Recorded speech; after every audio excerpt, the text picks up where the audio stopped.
Ikaze muri aya makuru ku buryo burambuye inshuti bakunzi bacu mwateguriwe kandi mugiye kugezwaho nanjye Fabrice Nkorana nayo. Amakuru yacu ni munyemerere cyohere kuri inkuru ivuga yuko igisirikare cya Congo FARDC cyagaragaje abantu kivuga yuko ari abarwanyi ba M23 bafatiwe ku rugamba. Ubutumwa buri ku mashusho buvuga yuko mu bikorwa bya gisirikare Operation Square 2 abarwanyi 20 barimo abo muri M23 nabo muri twirwanaho bashikirije ingabo za Congo FARDC muri teritwari ya Fizi mu ntara Kivu y'Amajyepfo. Colonel Apoko Bangara Michel ukuri ibikorwa bya Square 2 muri Kivu y'Amajyepfo niwe wagaragaje bari abarwanyi, ndetse FARDC ivuga yuko bahawe ubufasha bw'ubuvuzi n'ibyo kurya igihe batabonaga ibyo kurya aho bari. Abarwanyi kandi bari muri centre ya Minembwe, bakaba bari bafite intwaro zirimo imbunda yo mu bwoko bwa AK-27 ndetse n'imbunda ya PKM n'izitwa RPG-7. FARDC kandi ivuga yuko ngo abarwanyi bavuze yuko bavuye mu nyeshyamba kubera gufatwa nabi n'ubuzima bugoye. Colonel Apoko Bangara Michel yabwiye bari abarwanyi yuko bagomba gushishikariza abagenzi babo bakiri mu ishyamba gushyira intwaro hasi kugira ngo baze bakirwe neza n'ingabo za Congo FARDC. Yagize ati abanyamurenge n'abavandimwe bacu si abanzi bacu, abanzi bacu n'abafite intwaro bakiri mu ishyamba. Ndetse kuri ubu ngubu bivuga yuko ntacyo AFC M23 iratangaza cyangwa se twirwanaho kugira ngo babyemeze cyangwa se babihakane. Intambara mu burasirazuba bwa Congo by'umwihariko ya AFC M23 n'ingabo za Congo imaze imyaka hafi 5, ndetse nta na rimwe impande zombi zirahererekanya imfungwa z'intambara ku mugaragaro. Biranagoye kumenya umubare wa buri ruhande rwafashe. Icyakora AFC M23 kandi nyuma yo gufata umujyi wa Goma na Bukavu, hari bamwe mu ngabo za Congo bahaye Croix Rouge babasha gusubira i Kinshasa. Mu gihe gishize kandi AFC M23 yavuze yuko yasubije Congo abasirikare no mu miryango yabo bagira ku 5,000 bari baraheze mu mujyi wa Goma, ibyo Congo itigeze igira ikintu na kimwe ibitangazaho. Nshuti bakunzi bacu ni munyemerere tuve muri Repubulika Iharanira Demokarasi ya Congo duhindura ingingo twerekeze mu gihugu cyacu cy'u Rwanda. Minisitiri Nduhungire yanenze Ndayishimiye ku myitwarire ye. Minisitiri w'Ububanyi n'Amahanga w'u Rwanda Ambasaderi Olivier Nduhungire yagaragaje yuko ibyakozwe na Perezida Evariste Ndayishimiye w'u Burundi wakiriye itsinda ry'abanyamurenge ngo barwanye bene wabo atari bishya, kuko na Habyarimana Juvenal wahoze ari perezida w'u Rwanda yigize kubikora. Ku wa kabiri nibwo Ndayishimiye yakiriye mu biro byiwe itsinda rinini ryari riyobowe n'uwitwa Charles Nteze, ndetse ubwo yaryakiraga by'umwihariko bashingiye leta y'u Rwanda gukoresha M23 ndetse no gutabara abanyamurenge nk'impamvu zituma barwana intambara ya Congo. Ndetse Nteze avuga yuko ngo u Rwanda rwagiye muri Congo, ndetse akanashima perezida w'u Burundi ngo kurengera abene wabo b'abanyamurenge. Minisitiri Olivier Nduhungire kandi amyuje ku rubuga rwe rwa X yagaragaje yuko ibyakozwe na Ndayishimiye atari bishya mu karere, kuko yakomeje agira ati ubu buryo bwo gukoresha abantu mu kurwanya bene wabo si bushya mu karere kacu. Wahoze ari perezida w'u Rwanda Juvenal Habyarimana n'ishyaka ryiwe MRND bararikoresheje, ndetse babikoresheje mu ntangiriro z'umwaka w'1900 mu Rwanda, ubwo abatutsi batotezwaga bakica mu bice byinshi by'igihugu.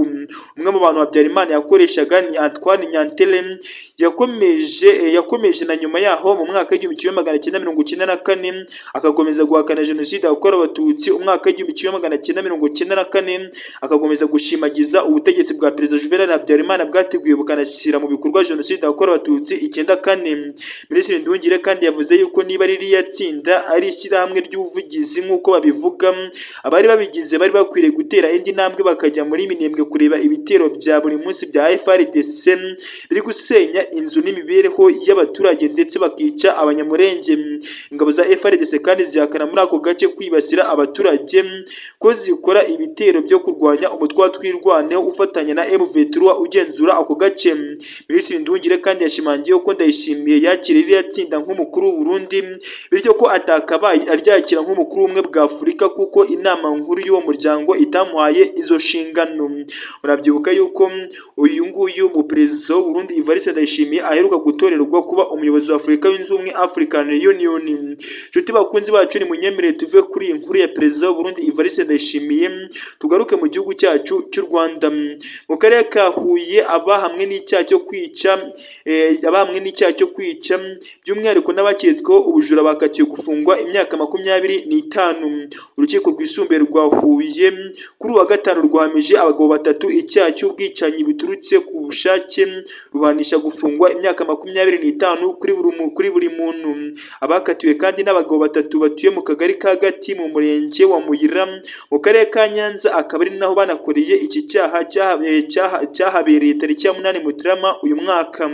Abakatiwe kandi nyuma yo guhamwa n'icyaha cy'ubwicanyi buturutse ku bushake ni Safari Vianney na Niyomugabo ndetse na Karangwa Vianney, bose bari bafashwe bakekwaho kwica abakekwaho ubujura nk'uko tubikesha Radio Flash FM.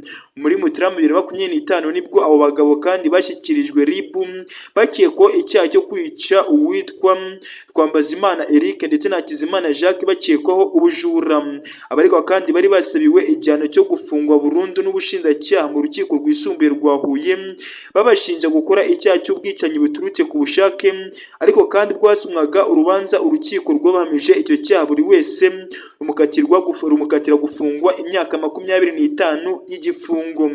Nshuti bakunzi bacu, ni munyemerero duhindure ingingo tuve mu gihugu cyacu cy'u Rwanda twerekeze no mu makuru akomeje kuvugwa hanze y'u Rwanda. Hanze y'u Rwanda igikomeje kuvuga nuko Israel iri kwigamba kwica undi muyobozi mukuru mu by'umutekano mu gihugu cya Iran. Umwe mu bayobozi bakuru mu by'umutekano muri Iran akaba yitwa Ali Larijani yiciwe mu bitero byabaye mu ijoro rishyira ku wa kabiri nk'uko byatangajwe na Minisitiri w'ingabo wa Israel Isaiah Katz kandi yemeza yuko bazakomeza guhiga abayobozi b'ubutegetsi bwa Iran nk'uko amakuru dukesha ikinyamakuru BBC kibivuga. Ku mafoto yasohowe n'ibinyamakuru muri Iran ku mbuga nkoranyambaga zabo harimo nka Telegram ndetse na X ndetse na Rizajani, hagaragara ubutumwa bwandikishijwe intoki nubwo nta saha cyangwa se itariki byanditseho. Ibinyamakuru bya leta bikavuga yuko ari iby'ejo hashize. Minisitiri Katz kandi yavuze yuko amakuru yavuze yuko uyu muyobozi yishwe ndetse akaba yarishwe bitewe n'igitero igisirikare cya Israel cyagabye bafatanyije na Leta Zunze Ubumwe za Amerika. Agashimira ibikorwa bya perezida n'igisirikare cya Israel by'umwihariko gikomeje kurasa mu gihugu cya Iran. Umwe mu bategetsi b'igisirikare cya Israel yemereye BBC ko yo aribo bateye icyo gitero ndetse kigahitana n'uyu muyobozi mukuru wa Iran. Leta ya Iran kandi nta kiratangaza ku bivugwa na Israel cyo kuba yarahitanye umuyobozi mukuru wayo bikarangira bamwishe. Nshuti bakunzi bacu, ni munyemerere duhindure ingingo twerekeze no mu yandi makuru akomeje kuvugwa by'umwihariko tugarutse mu karere k'ibiyaga bigari. AFC M23 yahagaritse umuyobozi wayo uvugwaho gushaka gufata ku ngufu abana ndetse n'abagore. Uyu muyobozi kandi bikaba bivuga yuko yashakaga gufata ku ngufu bamwe mu bana n'abagore. Ubuyobozi bwa M23 bukaza kwimenya bikaza kurangira babuhagaritse kuko AFC M23 igaragaza yuko ibyo byose ari ibikorwa byirwanya kuva na mbere hose, ari ibikorwa byagiye bikorwa n'ingabo za Repubulika Iharanira Demokarasi ya Kongo FARDC. Rero bakaba bagaragaza yuko ibyo barwanya uyu muyobozi ari byashatse gukora. Ibi byose bituma rero AFC M23 ita imuhagarika bitewe no gushaka gufata ku ngufu abana n'abagore. Kutubibutse ko kugeza ubu AFC M23 igenzura intara Kivu y'Amajyaruguru na Kivu y'Amajyepfo. Mu ntara Kivu y'Amajyepfo hari umujyi wa Goma ndetse muri Kivu y'Amajyaruguru hakaza umujyi wa Bukavu ndetse bakaba banagenzura n'ikibuga cy'indege cya Goma. Ndetse mu minsi yashize AFC M23 iheruka gutakaza umuvugizi mu bya gisirikare Lieutenant Colonel Wingoma arasiwe mu gitero cya drone cyari cyarekuwe n'ingabo za Repubulika Iharanira Demokarasi ya Kongo FARDC n'abacyashiro ba Blackwater bayobowe na Prince Eric, akaba ari umunyamerika waje wohereje abacyashiro muri Repubulika Iharanira Demokarasi ya Kongo kujya gufatanya n'ingabo za Repubulika Iharanira Demokarasi ya Kongo FARDC n'ingabo z'u Burundi ndetse na FDLR yagize uruhare muri jenoside yakorewe Abatutsi umwaka w'1994 n'amabandi y'abo wazalendo bakomeje kwica abaturage b'abanyamurenge. Mbararekera mu Kanyenyeri Fabrice Muranayo, ndabashimiye.